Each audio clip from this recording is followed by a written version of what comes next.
concerned about what it means that these two senators will not be coming back from January of 19. And let me just point out what's going to happen over the next year. They're going to try to do tax reform. They're going to try to do health care. And now they're going to try to do that without potentially, right, the support of two senators. And they don't have the margin for that kind of thing. And I think that's worth noting when it comes back to the policy point of this that affects a lot of Americans all over the country. I will tell you this. I had a conversation with a senior official earlier today before the death bill.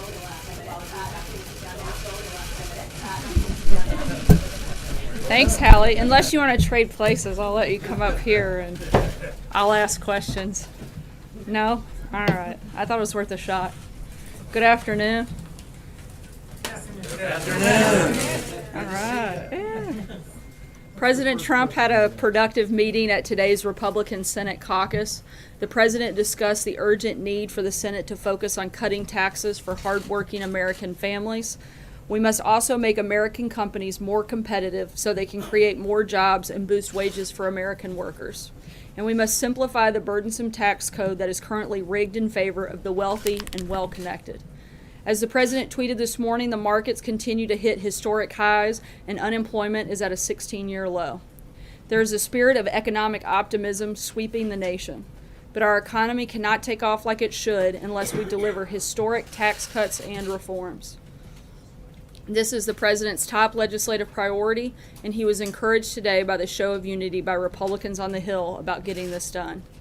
During the policy lunch, the president also discussed the urgent need for the Senate to confirm his slate of eminently qualified nominees, in spite of Democratic obstruction, so that they can get to work on behalf of the American people. The president will continue to work closely with the Senate to deliver on a legislative agenda that puts the interests of the American people first. This morning, the president welcomed winners of the Minority Enterprise Development Week Awards. This awards program is designed to celebrate the outstanding achievements of minority entrepreneurs, as well as individuals and organizations that are leading the way in advancing minority business enterprise. The award winners who visited the White House certainly meet that criteria, and the president was proud to host them. He's laser focused on building an economy that works for all Americans and delivering tax cuts and reforms for these hardworking entrepreneurs by the end of the year. On the national security and foreign policy front, for the 8th time, Russia has blocked UN Security Council action to hold accountable those who use chemical weapons, including terrorists in the Assad regime. By blocking the extension of the Joint Investigative Mechanism, Russia has once again demonstrated it does not care about stopping the barbaric use of chemical weapons in the world and will do whatever it takes to protect its ally, the Assad regime. Blocking the extension of the investigating authority means nothing less than Russia's endorsement of the Assad regime's use of chemical weapons against innocent women and children. We will continue to push back against this.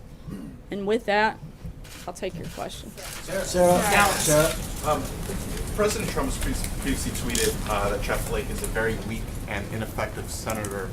Do you know if he has any reaction to Flake announcing that he won't seek re-election?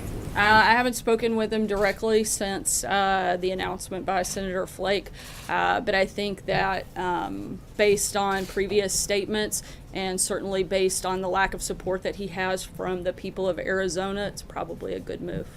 Matt? Thanks, Sarah. So we have two Republican senators now just today, Senators Corker and Flake, calling the president's behavior unacceptable and dangerous, saying that he regularly tells untruths.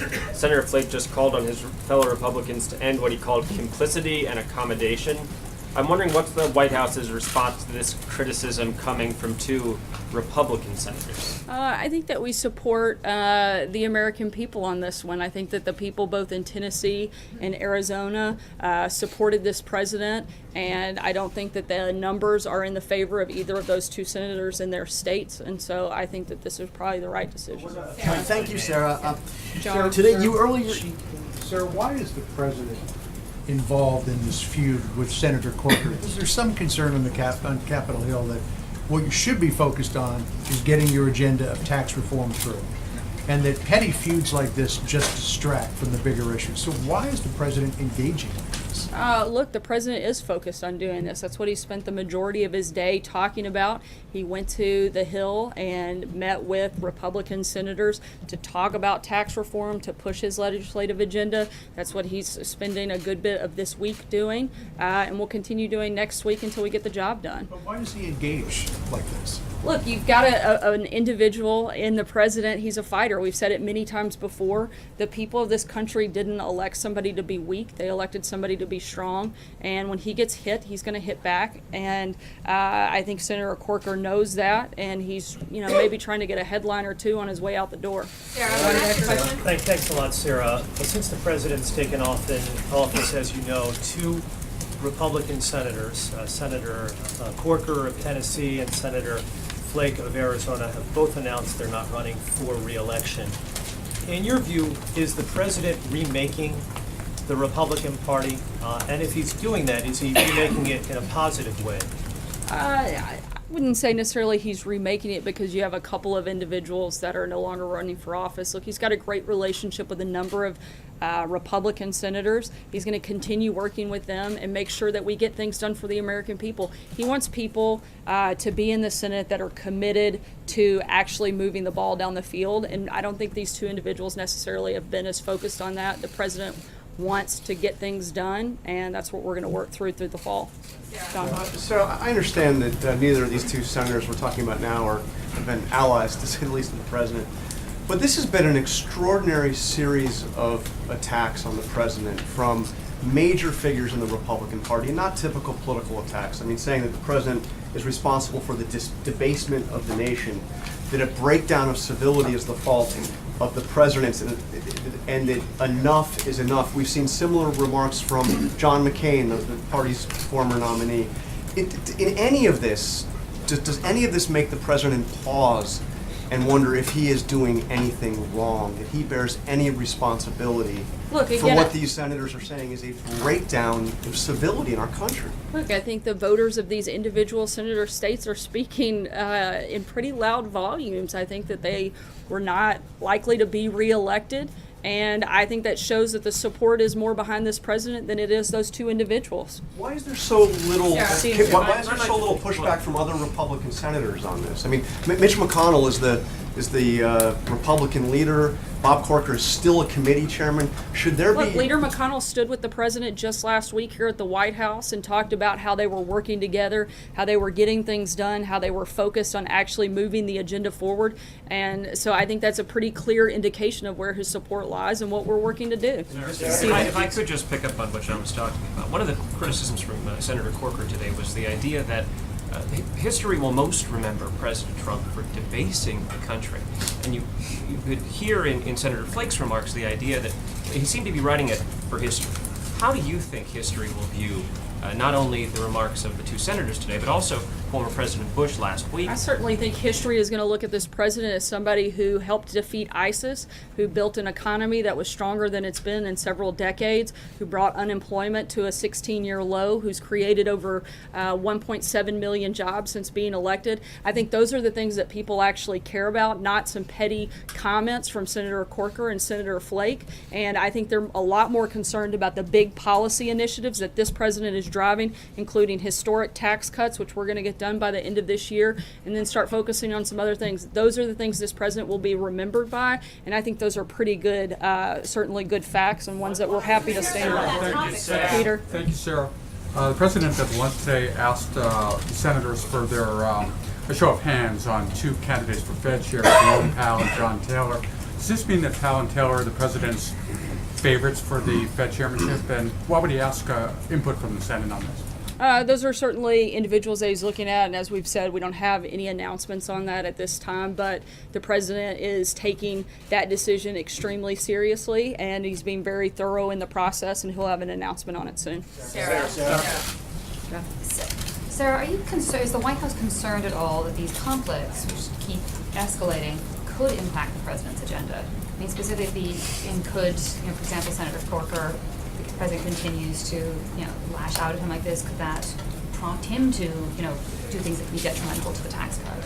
I would hope that Senator Corker is more focused on getting things done in his final months And so we hope that he'll be very supportive of the tax cuts and tax reforms that the people in his state have demanded and frankly elected him to go to Congress and help do. Could be a So I'm going to distraction. pick up on that because the president in 2 different tweets today had said that Senator Corker was fighting tax cuts. Those were his words. Will now fight tax cuts and is now fighting tax cuts. But there's been nothing public from Senator Corker that he might be against tax cuts. So what exactly was the president suggesting or referring to there in those tweets? Has Senator Corker privately told the president or the White House that he's against tax cuts? I don't know that he said he's against them, but he certainly indicated his unwillingness at this point to really step forward and work with the administration on getting things done. We hope that he will come around and certainly vote for tax cuts as the people in his state have demanded and requested and pushed for him to do such. Does the White House think that Flake, McCain, and Corker will eventually vote for tax cuts, all 3 of them, because you need all 3 of I them? certainly think America hopes they do. Thank you, Sarah. Last week I asked you if the president wanted Senator Corker to resign, and you didn't want to go there. In light of everything that has happened since, has the White House changed its position on that? And at the very least, does the president think that Senator Corker should step down as head of the Foreign Relations Committee, especially since Senator Corker told CNN today, and I quote, that he wants to investigate some of the things that he is purposely breaking down, he being President Trump? Look, I think that's a decision for Leader McConnell in terms of who has those chairmanships. That's not something for the president to The determine. president doesn't think that he should step down or that he should resign. I haven't spoken to him specifically about that, but in terms of how the chairmanships are decided, that would be up to Leader McConnell. John? Okay, thank you, Sarah. 2 questions.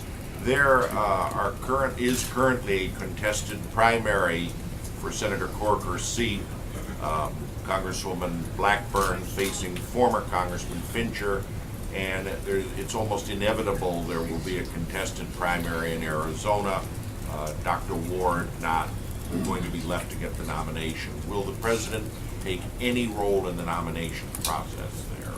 As I've said many times before from the podium, I'm not going to weigh into any political races and whether or not the president will engage. It's not appropriate for me to do from here. Charlie? The other thing, Sarah, is that in his penultimate salvo on Twitter, the president said that Senator Corker asked him to be Secretary of State and he refused the request. That's a pretty serious claim because no one really has been proven to have asked for a job in modern times like that. Did Senator Corker actually ask the president to be his Secretary of State? That's my understanding, but I don't know much beyond those initial comments. Charlie? Is the president confident that Majority Leader Mitch McConnell can hold the Senate caucus together? Yes, he is, and he thinks that we're going to work together with Republican senators, particularly Leader McConnell, to get tax cuts and tax reform done this year. And is he upset by senators? Why does the White House and the president specifically continue to say that Senator Bob Corker helped President Obama on the Iran deal when the facts clearly say that's not true? Actually, the facts do say that it's true. It was Senator Corker who wrote the INARA legislation that legitimized the Iran nuclear deal. Despite lacking the votes to ratify the flawed Iran deal as a treaty in the Senate, Corker's bill rolled out the red carpet for the Obama administration, gaining congressional approval without the necessary votes. He may not have voted for it, but he certainly helped make it happen. But he didn't vote for it. But I mean, he the Washington helped allow Post has it to given take 4 place. Pinocchios on this. If you look through And it, as I've Senator said many Corker times says it's a before, I lie. wouldn't Why use did- the Washington Post as my source, Jeff. You Exactly, should know but better this than is that. true. When you go back and look through Jeff, this, the Mason. White House clearly is not telling the truth on this. Why does the Actually- president continue to say that he helped President Obama with it? It's Because just not he true. He did. voted against it, though, Sarah. He voted against it, but he allowed it to happen. He put it in motion. He rolled out the red carpet, and he made it possible for it to move forward. That is a fact, and that is true. Jeff? Sarah, what do President Trump's advisors advise him about his use of Twitter? And on a separate, unrelated issue, is the president seeking to kill a deal between Boeing, or Boeing's a deal to sell planes to Iran Air? On the first one, I would say in regards to Twitter, as I've stated several times before from here, It's always a benefit for the president to be able to speak directly to the American people without any filter, without any bias. I think that's a positive thing. I think it's one of the reasons that the president is because he often goes directly to the American people, speaks directly to them, and I think that's a plus.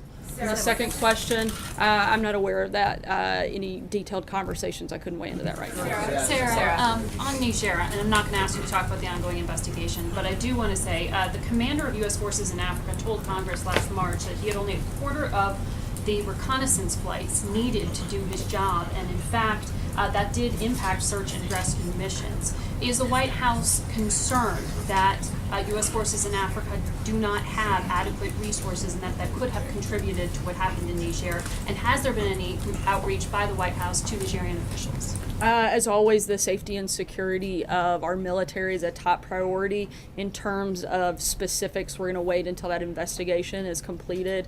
As General Dunford said yesterday, we're going to make sure that we get full and adequate answers for not just the American people, but for the families of those that were lost. And we're going to continue to do that. The administration fully supports the Department of Defense in that process. Has there been outreach from the White House to Niger? I'm not sure. I'd have to check and circle back. April. Sarah, back on Niger, an offshoot.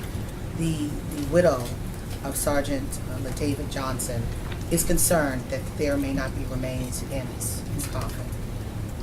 What does this White House say as she is not able to get anything more than dog tags as it relates to trying to put to rest all of this? My understanding is that the family can request to see those remains, and that would be a process handled through the Department of Defense and the casualty officer, and I would refer you to the Department of Defense for specifics on that. And one last piece on another subject really fast. Beyond personality, beyond the president's personality, beyond Flake, beyond Cocker, beyond McCain. At issue, there's a divide, be it in the nation, be it in your own party. When is there an effort to unify? Because you have people saying in their own party, in the president's party, that the president is not helping to pave the way. And the path that the president's taken is wrong. When is there an effort for this president to start unifying, not just within the party, but with the country, because there's so many divides? Yeah, every day there is an effort to unify. I think you see that in the policy initiatives that this president is pushing, tax cuts that affect everyone, particularly the middle class. I think that's something everyone should be able to rally around, whether you're Democrat or Republican. That should be something that brings everybody together. You look at the defeat of ISIS, you look at the growth of the economy, you look at unemployment. These are all things that should bring our country together, and certainly things that this president has been focused on and will continue to be focused on moving forward. Sarah, the president is likening his tax cuts to what Reagan did, but as we all know, after those 1981 cuts, there were a series of tax increases, including the Social Security payroll tax increase, which affected middle-class Americans. Today, Social Security's fiscal situation is far more dire. What does the president have to say about his intentions when it comes to these entitlements once these tax cuts go through? Look, the president said that he did not want to impact Social Security and wanted to make sure that we protected that. The biggest thing he's focused on right now, though, are those tax cuts and making sure that they're permanent tax cuts that really impact and help the middle class, and that's his biggest priority. Cecilia? No changes? Thanks, Sarah. No changes? Not at this time, no. The three Republican senators have hit at the same theme, that there is this degradation of civility in American politics. And we also heard that from three past presidents in recent days. So does this White House agree with that sentiment, that there is a lack of civility in the conversation happening in this country right now from American politicians? And does this president bear any responsibility for that? Look, I think we, as I've said before, we can always do better. And we're looking at ways every single day, as I just told April, to bring the country together, to focus on policies that really help people, really empower people, and do that for all Americans. That's this president's, what he laid out on the campaign, and that's what he's been focused on since he became president. Thank you, Sarah. I wanted to ask you about the president's tweet in which he called Pastor Robert Jeffress a wonderful man. Given that there are 70 million American Catholics, why would he say that about somebody who's so viciously anti-Catholic? I'm not aware of Robert Jeffress being anti-Catholic. I know that he engages with the Catholics in his home state on the regular basis to participate in events like the March for Life. Those are the only actions I've seen him participate in, so I couldn't comment any further on that. Brian? Sarah, thank you.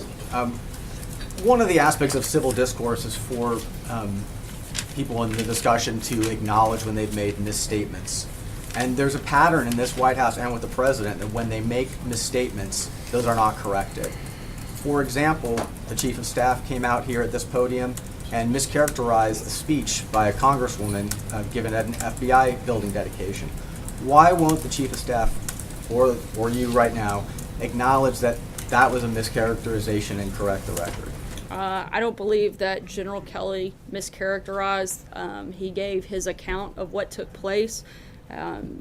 General Kelly and his family have made the ultimate sacrifice for our country. I think he's led with honor and integrity. I think he's doing a great job of chief of staff, and I don't think he has anything to correct or apologize for. Just to follow up, Hallie? why wouldn't, even if President Trump meant to console the widow of Sergeant Johnson, why hasn't he or anyone from the White House apologized for how she took his call? She took his call as insensitive. Look, the president was making the point that his call was meant to be respectful, sympathetic, and the purpose was to offer condolences on behalf of the nation. Sarah, two quick questions for you. You talked about the president's big policy initiatives, that'll be how history judges him. Obviously, so far right now, he has none that have made it through the legislative process on Capitol Hill. He wants to get taxes done. Bob Corker's... It's not true. No Gorsuch went through legislative process. I would say that's a pretty big historical moment. I don't know if that's a policy initiative. Something that has a lasting legacy, probably far beyond most any other individual piece of legislation, is how the courts can shape and determine a lot of different things. And I think you'll see that in Justice Gorsuch. So to finish that first question then, you talk about, when we talk about policy initiatives, like I'm thinking of healthcare or, for example, tax reform that have not been completed, at least not yet on Capitol Hill. The lack of support from somebody like Bob Corker might make that a lot more difficult. Given that, does the president feel like he's winning? I think he feels like America's winning. I think if you look at some of the progress that's taken place in the first 9 months, despite the fact that the Congress has done very little up until this point, the president has gotten rid of nearly 1,000 regulations that have paved the way for massive job creation and job growth in this country. We're looking at a booming economy. I think those are things that people actually care about. We're looking at the defeat of ISIS, something that this president has led on and worked with our coalition forces to help do. He's created better relationships with countries around the globe. He's bolstered the relationship with NATO and had other countries encouraged in the growth of the amount of money that other countries are participating in that.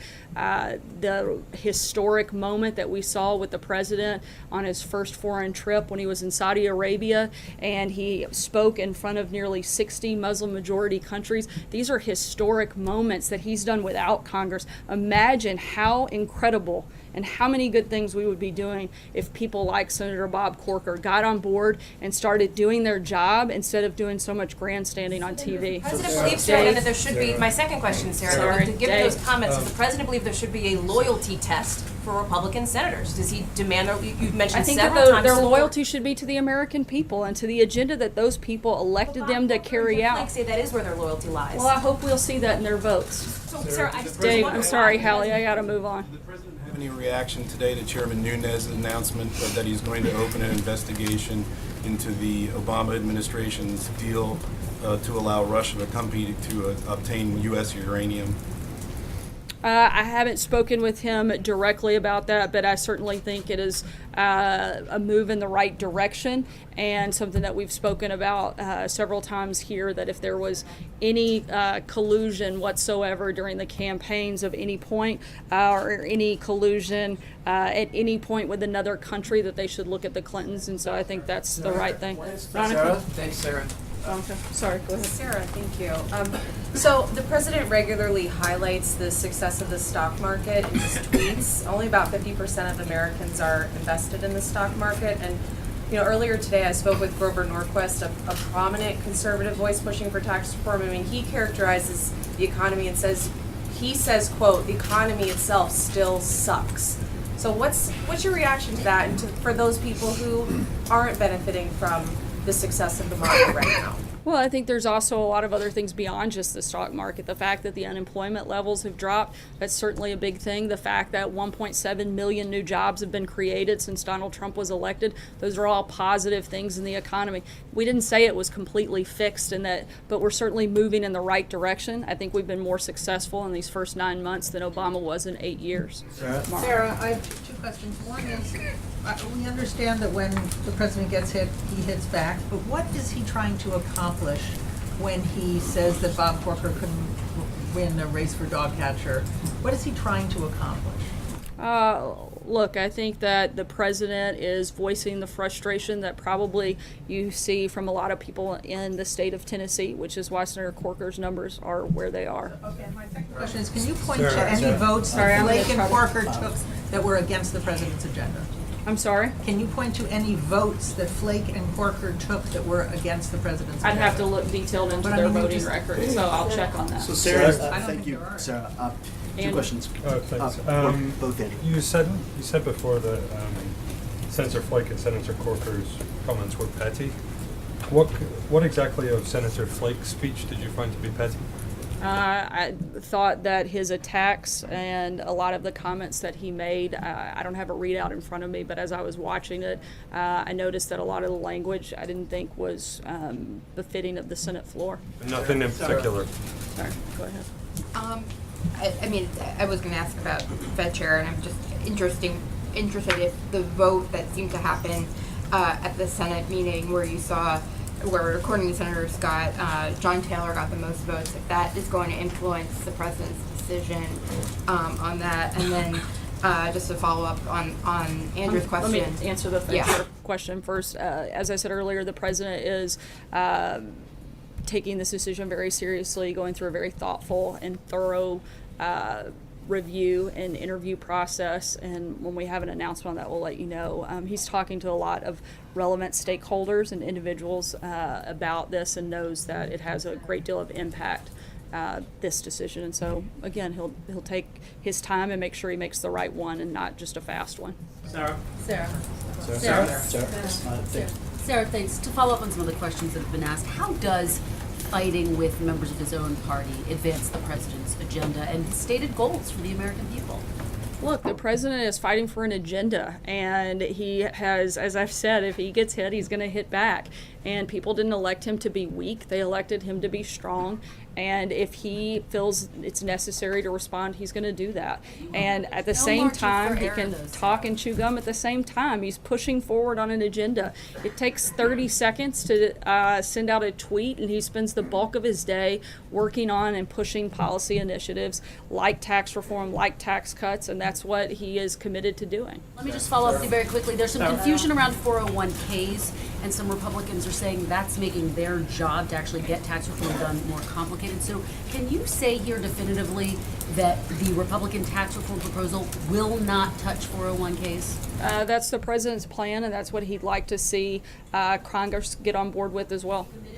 He wants to make sure that we're protecting Americans' futures and Americans' retirements, and that's part of that process.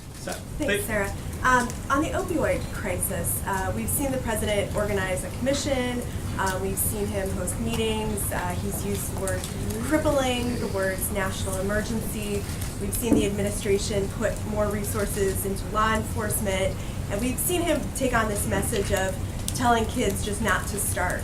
But advocates for those who are addicted say they feel like they just haven't seen enough work towards helping people who are currently addicted, that there is a need for a huge rush of money to get more people into treatment. What's the president thinking right now, and can they expect anything in the coming days when it comes to getting help to those who are addicted and need treatment? Absolutely. This is obviously a growing epidemic that the president is very committed to fighting against. He has been working with his policy advisors and his team diligently and all of the relevant components and agencies, and you'll see some more details on those efforts by the end of this week, and in the next couple of days, some specific announcements that the president said he would have. Thanks so much, guys. We'll be around the rest of the afternoon to answer any follow-up questions. Have a good day. Sarah, why hasn't the president implemented the Russia sanctions?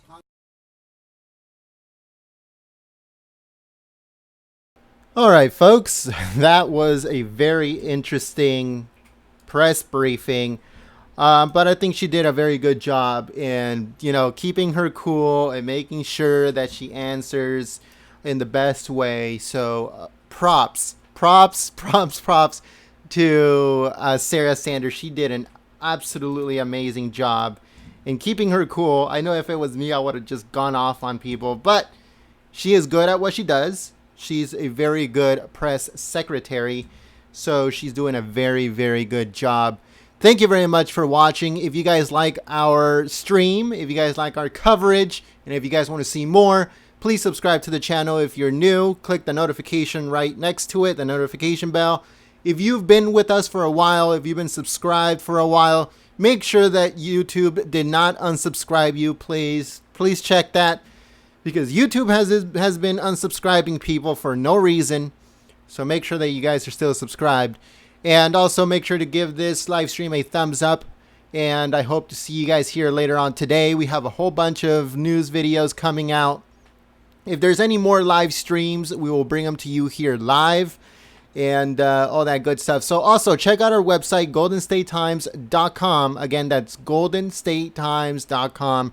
And sign up to our newsletter that is sent every other day, packed with videos and articles that we write and streams you might have missed, future live streams, the president's daily schedule. So the president's daily schedule is on there too. And all that stuff. So all that is sent directly to your inbox. So make sure you guys go and sign up. There's a link in the description below if you guys want to sign up directly, or on our website at goldenstatetimes.com. It's at the top bar.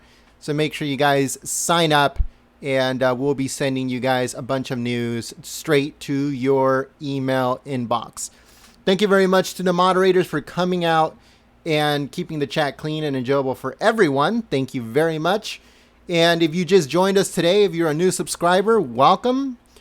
You guys will notice that we will be covering a lot of stuff, breaking news, all that stuff. So stay tuned. Thank you very much for watching. My name is Jen. I'm from Golden State Times, and I'll see you soon. Peace.